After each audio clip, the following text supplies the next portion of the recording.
আল্লাহ নবীকে মক্কায় ক্ষমতার অফার দেওয়া হয়েছিল নাকি হয়নি? কিভাবে?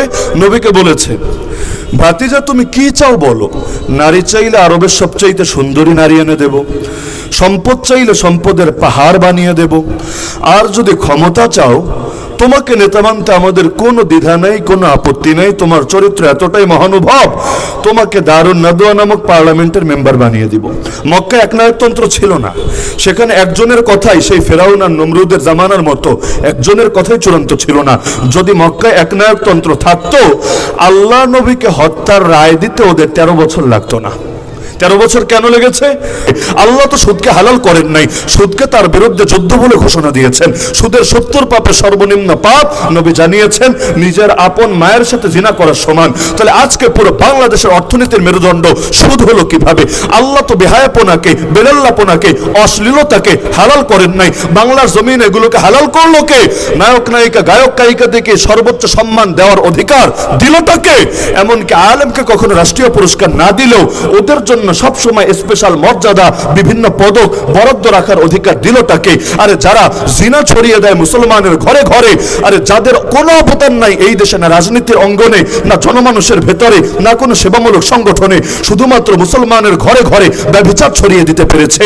আল্লাহ মাহমুদ শফিকে তেতুল হুজুর বলে গালি দিয়েছে, প্রকাশ্যে সমকামিতার পক্ষে দালালি করেছে, এমনকি ফ্যাসিবাদের পা নিজে তো চেটেছে, নিজের বৌর দিয়ে পর্যন্ত চাটিয়েছে। এইরকম লোকগুলোকে ধরে ধরে উপদেষ্টা বানানোর অধিকার কে দিয়েছে?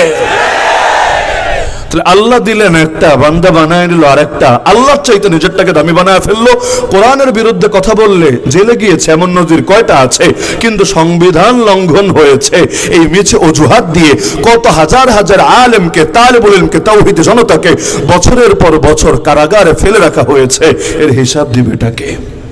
তাহলে কোরআনের বিরুদ্ধে কথা বললে সমস্যা নাই, কিন্তু আপনি ওদের মানব রচিত সংবিধান, যার মধ্যে বিভিন্ন কুফর ঢোকায় ছাড়বে, যেমন যেই সংবিধানের ভেতরে থাকে সকল ক্ষমতার মালিক জনগণ, যেই সংবিধানের ভেতরে থাকে সার্বভৌমত্বের মালিক আল্লাহ না, সার্বভৌমত্বের মালিক নাকি জনগণ, তাও জনগণ নামে, বাস্তবে ওরা নিজেরা। জনগণের কোন সার্বভৌমত্ব এই দেশে না 71-এর পরে ছিল, না আজ 2024 পর্যন্ত আছে। সব সময় ওরা যা মনে চায় তা করেছে আর জনগণের নামে চালিয়েছে, বাস্তবে জনগণের মত নেয় নাই। যে সংবিধান আজও চেপে আছে মাথার উপরে, 72-এ সংবিধান লেখার পর কবে জনগণের মত নিয়েছে, ম্যান্ডেট নিয়েছে? কিচ্ছুই নেয় নাই, চালিয়ে জনগণের নামে বাটপারি করেছে নিজেরা। কিন্তু যেই সংবিধানের ভেতর থাকে সকল ক্ষমতার মালিক জনগণ, ওই সংবিধান মুসলমানের সংবিধান হয় কিভাবে? যেই সংবিধান থেকে বিসমিল্লাহির রহমানির রহিম মাইনাস করা হয়, আল্লাহর উপর পূর্ণ আস্থা বিশ্বাসকে মাইনাস করা হয়, যে সংবিধানে ইসলাম আর কুফরকে সমমর্যাদার বলে উল্লেখ করা হয়, যে সংবিধানের মধ্যে বিভিন্ন কুফরি ধারাগুলোকে অন্তর্ভুক্ত করা হয়, ওই সংবিধান মুসলমানের সংবিধান, মুসলিম সংখ্যাগরিষ্ঠ রাষ্ট্র সংবিধান হয় কিভাবে? তাহলে দেখা যাচ্ছে লা ইলাহা ইল্লাল্লাহর প্রশ্নেই মূল সমস্যা। মূল ঝামেলা ইবাদতে না, মূল ঝামেলা আকীদায়, ঈমান নিয়ে। কেন?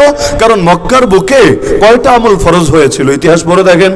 রমজানের রোজা ফরজ হয়েছে মদিনায়, হজ ফরজ হয়েছে মদিনায়, যাকাত ফরজ হয়েছে মদিনায়, জিহাদ ফরজ হয়েছে মদিনায়, কোরবানির বিধান এসেছে মদিনায়, পর্দার বিধান এসেছে মদিনায়, মদ নিষিদ্ধ হয়েছে মদিনায়। আর মক্কায় কি হয়েছে? শুধু মেরাজের সময়ে আল্লাহ তাআলা 5 ওয়াক্ত ফরজ নামাজের বিধান দিয়েছেন, এটাও মোটামুটি মক্কা শেষ দিকে। তাহলে আল্লাহ নবীকে এই যে মক্কায় দাওয়াত শুরু করার পর থেকেই এত মারলো, এত গালি দিল, এত জুলুম করলো, আল্লাহর কসম করে বলি, আরে আমার গাল তো নবীর গালের চাইতে বেশি দামি না? নবীর গালে তো চড় মারা হয়েছিল, আরে আমার গলা তো নবীর গলার চাইতে বেশি দামি না? আল্লাহ নবী নামাজে দাঁড়ালে তার গলায় চাদর পেঁচিয়ে শ্বাসরুদ্ধ করে হত্যা করে ফেলার চেষ্টা করা হয়েছিল। আরে আমার গা তো নবীর গায়ের চাইতে বেশি দামি না? নবীর গায়ে পাথর ছুটতে ছুটতে তার দেহটাকে রক্তাক্ত করে ফেলা হয়েছিল। আরে আমার পেট তো নবীর পেটের চাইতে বেশি দামি না? তাকে ক্ষুধার জ্বালায় পেটে পাথর বাঁধতে হয়েছিল, মাসের পর মাস শুধু পানি আর খেজুর খেয়ে কাটিয়ে দিতে হয়েছিল। আরে আমার সময় তো নবীর সময়ের চাইতে বেশি দামি না? আল্লাহ নবীকে 3 বছরের বেশি সময় অবরুদ্ধ, যেটা কারারুদ্ধের চাইতেও কঠিন অবস্থা, সেভাবে অবরুদ্ধ করে রাখা হয়েছিল। আরে আমার বাপ চাচার দাম আল্লাহ নবীর বাপ চাচার চাইতে তো বেশি না? আল্লাহ নবীর আপন চাচার বুক চিরে কলিজাটা পর্যন্ত বের করে চিবিয়ে খেয়েছিল। কি অপরাধ ছিল নবীর? কি করেছেন তিনি? আরে তার চাইতে উত্তম কোনোদিন কেউ ছিল না, কোনোদিন কেউ হবে না। না। আল্লাহর পর সবচাইতে দামি তিনি, আল্লাহর পর সবচাইতে সম্মানী তিনি, আল্লাহর পর সবচাইতে মর্যাদাবান তিনি। এমনকি তিনি আরশের চাইতেও দামি, কুরসির চাইতেও দামি, লৌহ কলমের চাইতেও দামি, তামাম মাখলুকাতের চাইতে দামি।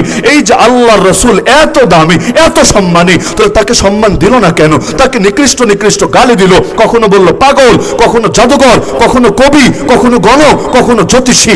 এমনকি এক পর্যায়ে মক্কা ছাড়তে বাধ্য করলো। মক্কা ছাড়ার পরও কই শান্তি দিল? 9.5 বছরে 27টা যুদ্ধ করতে হলো, আর 47টা ময়দানে বাহিনী পাঠাতে হলো। কি করেছিলেন তিনি? তিনি শুধু একটা অপরাধী করেছিলেন ওদের নজরে।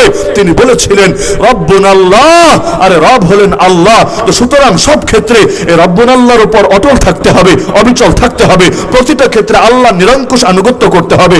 আল্লাহ যা বলবেন সেটাই চূড়ান্ত। সেটা আবু জাহালের মতের সাথে মিললেও চূড়ান্ত, মতের সাথে না মিললেও চূড়ান্ত। এমনকি একটা ইতিহাস আমি স্মরণ করিয়ে দিই, পড়েছেন হয়তো সবাই, তবে সবাই হয়তো এভাবে চিন্তা করেন নাই। আল্লাহ নবীকে মক্কায় ক্ষমতার অফার দেওয়া হয়েছিল নাকি হয় নাই? কিভাবে?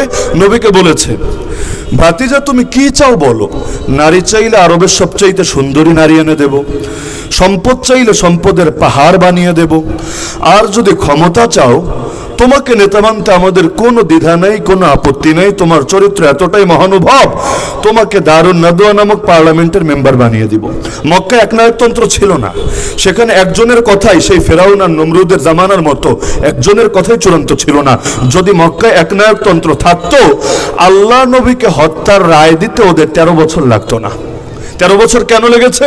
মনে করেন আবু জাহাল বলছে চল মোহাম্মদরে মেরে ফেলি, কিন্তু আবু তালেব বলছে খবরদার, মোহাম্মদকে যদি মারতে আসিস তোরা কিন্তু কেউ আস্ত থাকবি না।